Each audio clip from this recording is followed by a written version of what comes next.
Hello, मेरा नाम किरण सिंह है। जैसा कि आपको मालूम है, इससे पहले मैं हिंदी साहित्य के इतिहास के 5 पार्ट बना चुकी हूँ वीडियो और यूट्यूब पे लोड कर चुकी हूँ। तो अगर उसको आप वाचन सुनकर इस पेज नंबर 32 का जो आज शुरू करने जा रही हूँ इसका भी सुनिए और इससे लाभ उठाइए, क्योंकि हिंदी साहित्य के इतिहास जो आचार्य रामचंद्र शुक्ल जी का है, बहुत इम्पॉर्टेंट बुक किताब है और इसमें से क्वेश्चन पूछे जाते हैं, क्योंकि इन्होंने सारी संग्रह को एकत्र करके इसमें उसका सार लिखा है। तो हम शुरू कर रहे हैं पेज नंबर 32। देश में लिखे गौरव पथ की पुस्तकें गद्य पद दोनों में हैं। ये कह रहे हैं देश भाषा में जो लिखी गौरव पद की पुस्तकें गद्य और पद दोनों में, यानी कविता और कहानी दोनों में है, और विक्रम संवत 1400 के आसपास की रचनाएं हैं। और इसमें रचनाएं जो है 1400 विक्रम के आसपास।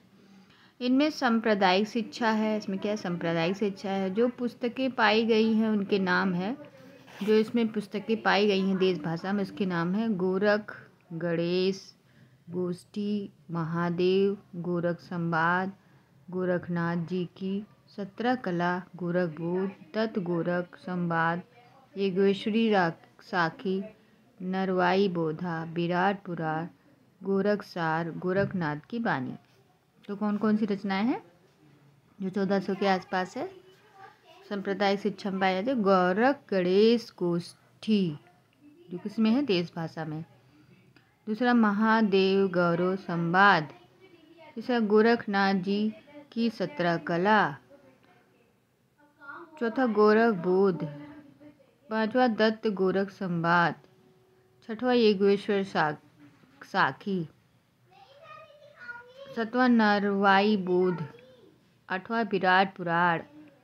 नवा गोरखसार, गोरखनाथ की बानी। ये सब उनकी ग्रंथ हैं।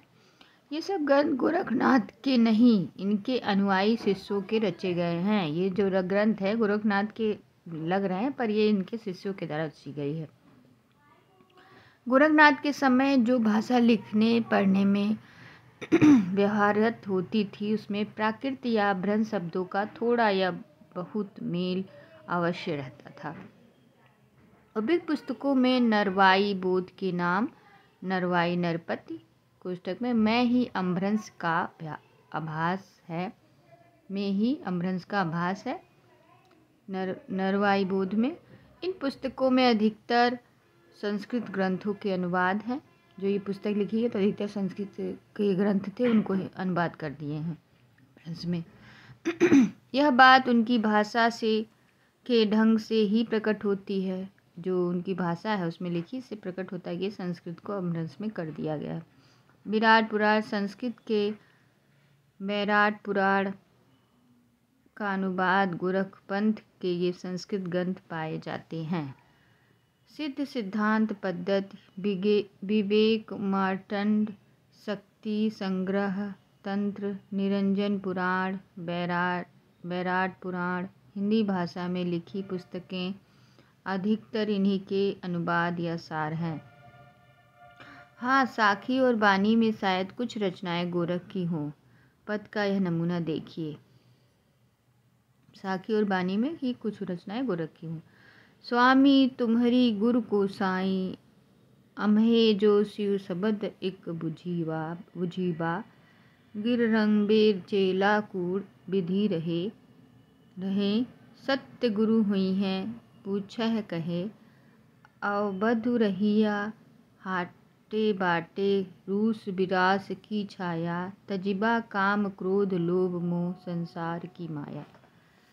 अर्थात सिद्धों और योगियों का इतना वर्णन करके इस बात की ओर ध्यान दिलाना हम आवश्यक समझते हैं कि इनकी रचनाएं तांत्रिक विधान, योग साधना, आत्म निग्रह, श्वास निरोध, भीतरी चक्र और नाड़ियों की स्थिति, अंतर्मुख साधना के महत्व इत्यादि की सांप्रदायिक शिक्षा मात्र है। जीवन की स्वाभाविक अनुभूतियों और दशाओं से उनका कोई संबंध नहीं, अतः वे शुद्ध शक्तियों के अंतर्गत नहीं आती। उनके उसी रूप में ग्रहण करना चाहिए। किस रूप में? शुद्ध साहित्य के अंतर्गत नहीं आती, उनको जिस रूप में है उसी रूप में ग्रहण करना। जिस रूप में ज्योतिषी, आयुर्वेद आदि के ग्रंथ हैं, उनका वर्णन यहाँ केवल दो बातों के विचार से किया गया। पहली बात है भाषा। सिद्धों की उत्कृष्ट रचनाओं की भाषा देश भाषा मिश्रित अपभ्रंश या पुरानी हिंदी की काव्य भाषा है। यह तो स्पष्ट है। उन्होंने भरसक उसी सामान्य व्यापक काव्य भाषा में लिखा जो उस समय गुजरात, राजपुताने और ब्रजमंडल से लेकर बिहार तक लिखने पढ़ने की शिष्ट भाषा थी।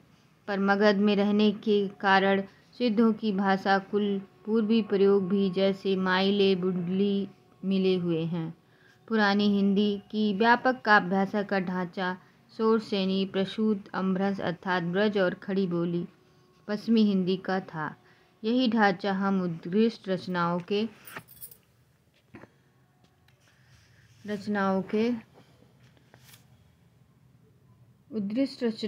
के जो सो मरिया पैठो जाओ किरजत करत जावे जब तब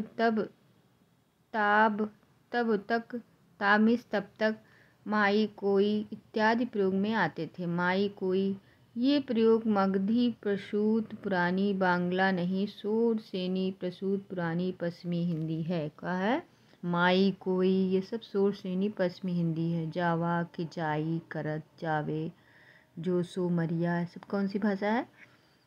शोरसेनी प्रसूत पुरानी पश्चिमी हिंदी के हैं, जो आपको कब देख रहे हैं थोड़े पंक्ति में।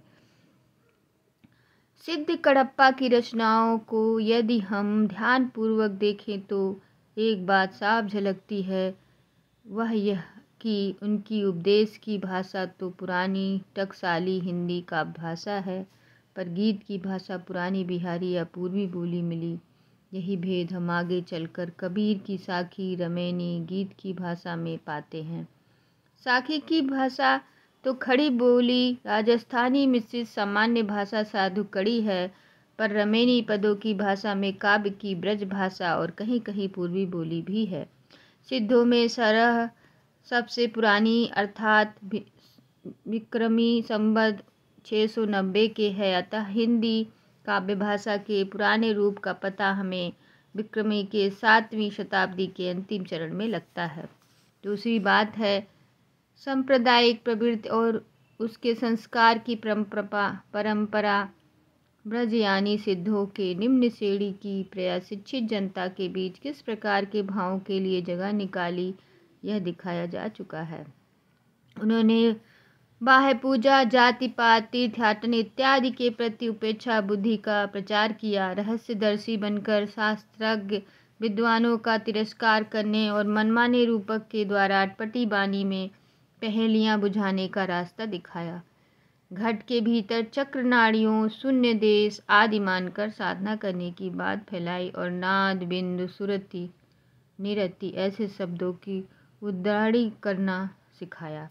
यह परंपरा अपने ढंग पर नाथपंथियों ने भी जारी रखी। आगे चलकर भक्ति काल में निर्गुण संत संप्रदाय किस प्रकार वेदा के ज्ञानवाद, सूफियों के प्रेमवाद तथा वैष्णवों के अहिंसावाद, प्रगतिवाद को मिलाकर सिद्ध और योगियों द्वारा बनाए हुए इस रास्ते पर चल पड़ा। यह आगे दिखाया जाएगा। कबीर यदि संतों की नाथपंथियों से जिस प्रकार साखी और बानी, कबीर के साखी बानी शब्द मिले, उसी प्रकार साखी और बानी के लिए बहुत कुछ सामग्री साधु कड़ी भाषा भी। ये ही दो बातें दिखाने के लिए इस इतिहास में सिद्ध और योगियों का विवरण दिया गया है। उनकी रचनाओं का जीवन की स्वाभाविक सारणियों, अनुभूतियों और दशाओं में कोई संबंध नहीं है।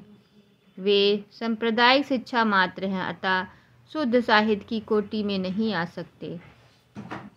उन रचनाओं की परंपरा को हम काव्य या साहित्य की कोई धारा की जो कुछ सामग्री मिलती है, उनका उल्लेख उनके संग्रहों और रचनाओं क्रम में से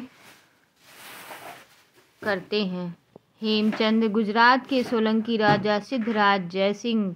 हेमचंद कहाँ थे? गुजरात के सोलंकी राजा सिद्धराज जयसिंह संबंध 1150 से 1199 और उनके भी भतीजे कुंवरपाल संबंध 1199 से 1230 के यहाँ इनका बड़ा मान था।